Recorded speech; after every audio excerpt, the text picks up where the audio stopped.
Moment.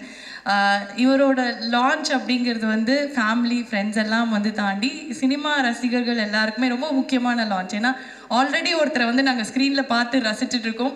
அதே குடும்பத்திலிருந்து இன்னொருத்தர் வந்து நிறைய வந்து ஆசையோட சினிமா கனவுகளோட நாங்கள் எல்லாரும் சப்போர்ட் பண்ணோம், லவ் பண்ணோம்னு ஆசையோடு அவரை வரவேற்க போகிறோம். ஸோ நீங்கள் எங்களுக்கு அந்த ஃபர்ஸ்ட் லுக் போஸ்டர் லான்ச் பண்ணி கொடுத்தீங்க அப்படின்னா it is more special. Yes, சும்மா அப்படி ஒரு தட்டு தட்டுங்க வந்துடும். I really wish this film becomes a blockbuster. And everyone's gonna love you, Akash. Yeah? Yes.